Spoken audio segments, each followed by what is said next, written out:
Hare Krishna, dear devotees, welcome to our channel. These days we are in Radhadesh, and we spent some time serving and associating with very nice devotees here. So we met here Rohininandana Prabhu. Hare Krishna Prabhu. Hare Krishna. Rohininandana Prabhu is from Italy, and he spent the last year and a half here in the Radhadesh. Yeah, okay. A little bit more than 2. Oh, okay. So he will tell us how he came to Krishna consciousness and also what his service in Radhadesh. So please, Prabhu, tell us. Thank you, Chandrika. It's quite a long story, but I try to make it short. So the first time I came in contact with Krishna consciousness was through the books.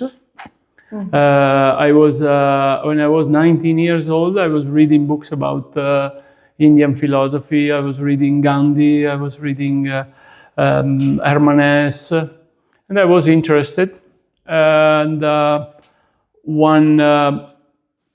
during the weekends on Saturdays, I used to work in a place to help my friend, which he was like a manager in a big yard of vehicles, cars. And one day, because there was not much to do, he said, maybe you can help me clean the changing room. So I was cleaning this changing room, and on top of a shelf, I found 5 books, one Nectar of Devotion and 4 small books. They are covered with dust. So I said, I like these things about India, yoga. So I asked the manager if I could keep these books. He said, okay, yeah, I can keep them. I don't know why these books are there. I don't know who put them there, but you can keep them, because I was going on soon. I was to depart for the army, military service. And so I said, I will read these books during military service, because in Italy it was mandatory 1 year military. When you were 19, 20 years old, you had to go. Yeah. So I took these books with me, and then I read them. During military, I became vegetarian also. Because of the books? Yeah. I never met devotees. Just by reading the books, I was inspired. I tried to chant my mantra, but it was written with R, with the dot under, and I didn't know how to pronounce it, because Srila Prabhupada says you had to chant this mantra, no? I didn't know how to pronounce it, but I tried. And then when I went home, from when I finished this service, my friends, they had already been in the temple. So I said, oh yeah, we know we can come together, we can go together. In which town? Sorry? In which town? Near Padova, near Venice. Okay. Yeah. I was living in the province of Venice. Okay. And then I went there for the Sunday feast. Of course, the feast was amazing. Prasadam was ecstatic. And then I didn't read actually the Bhagavad Gita. I heard it, but because I think it was out of print or anyway, I was able to find the Bhagavad Gita. And I started reading at home. I was working, and during my spare time, I used to read this Bhagavad Gita. It was so impressive, this knowledge, reincarnation, these things make a lot of sense, because I come from a Christian country, and for me, spirituality is something natural. Yes. So, but I felt that something was missing in the spirituality in my country. So by reading Bhagavad Gita, I put all the things in order, and then I said I would love to live like them. That was my idea, no? I would like to live like them. But I was working in a factory at the time, I was still 19, 20, and my boss was dreaming about me because I was free to go there and work until I went to pension. So it was like, oh, this is the best man for me. I want to train him to become a good a worker here, no? But I didn't want to do this life at all. So as I said, I read the Bhagavad Gita. I was convinced, and then I read the biography of Srila Prabhupada, and that convinced me 100%. I have to go to live there. Wow. But I could not find the means, no, how to leave my house. I was young, 20 years old. How can I leave my house, my mother, my father, and go live there? So I devised a plan. So because the temple was close to an industrial area, so my idea is I get the truck license, and I go to live close to the temple, and I work and I help financially the temple. That was my plan. So the day that I had to take the test for the driving license for the truck, I didn't know what to say to my boss, no? Because if I say I'm going to take a driving license for truck, he understands that I don't want to stay there. So, you know, it was a very tricky situation. So I said, what to do?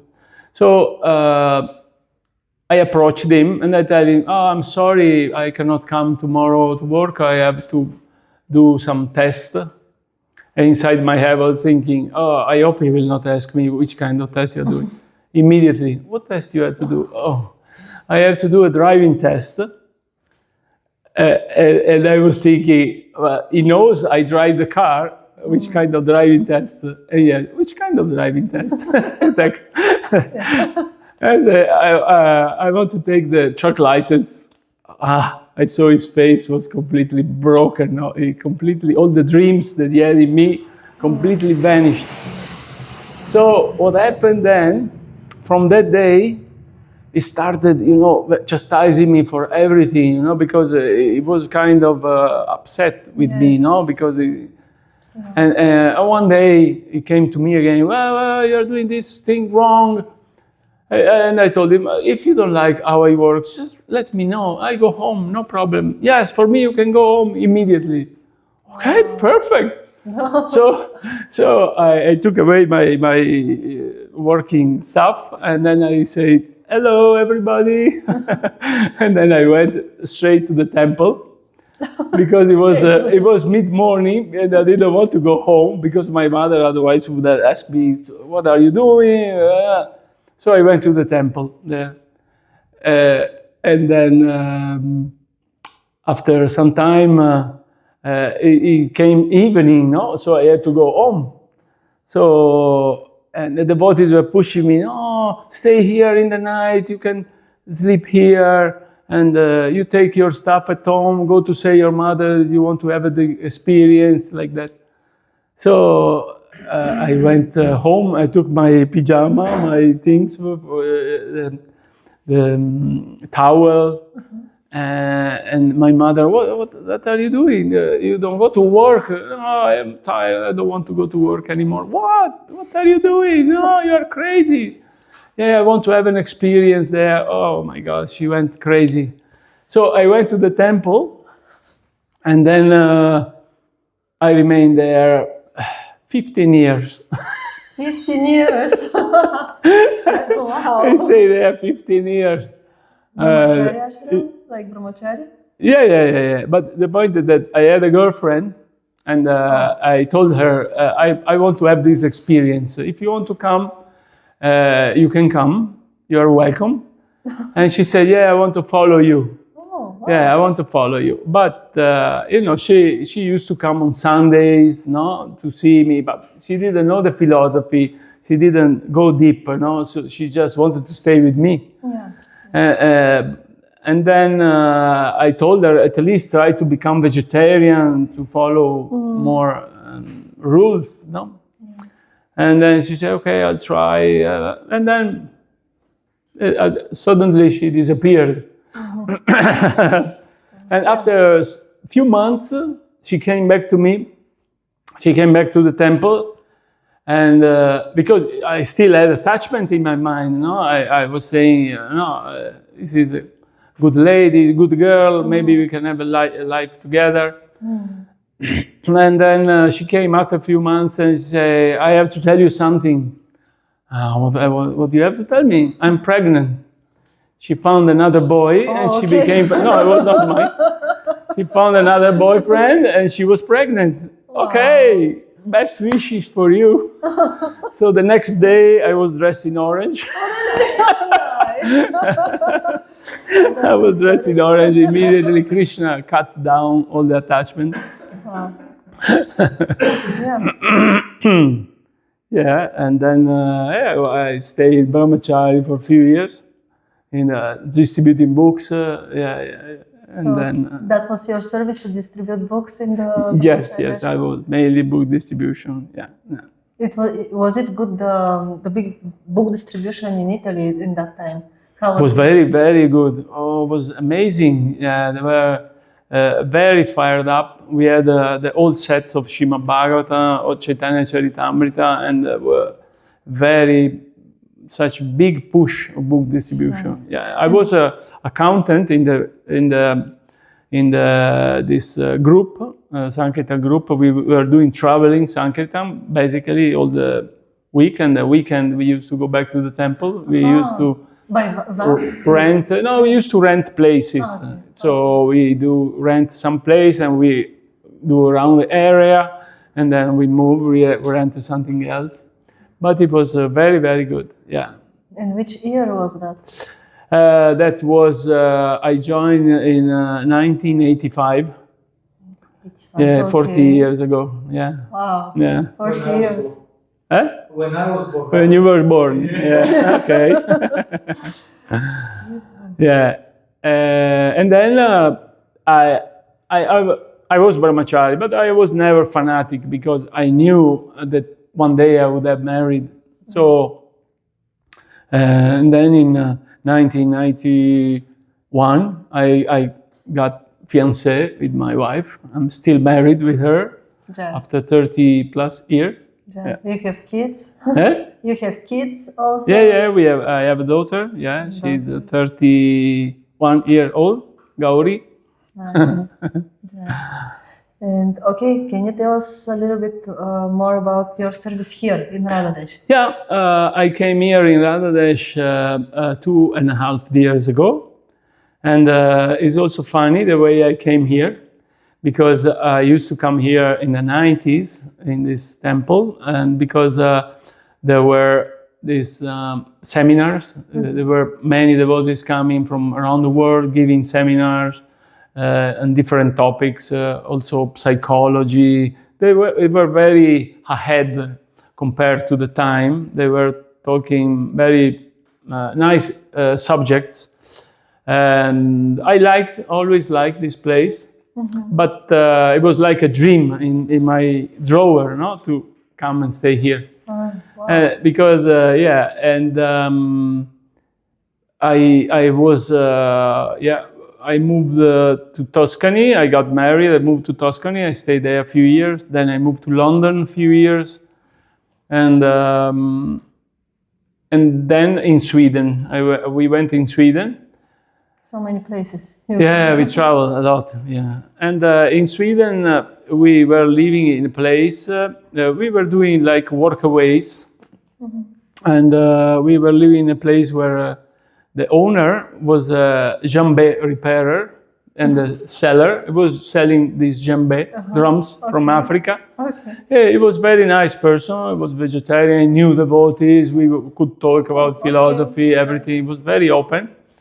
And then one day I said, I would like to buy a mridanga. So I looked on the internet, mridanga, and I found on Amazon here and there. But then I thought in Radhadesh there is this shop, BLS, they have mridangas. So I checked the website and I found a mridanga there, the one that I want. And then I called here. And then I said, I'm interested. Can you send the Mridanga to Sweden? And she said, yes, no problem. We can send it. And so I paid it. And after some time, I could not hear anything more about the Mridanga. So I called again. I said, what happened? I said, oh, I'm sorry, we are a little bit late in sending the things. And I told her, if you want, I can come and help you. We are free, we can.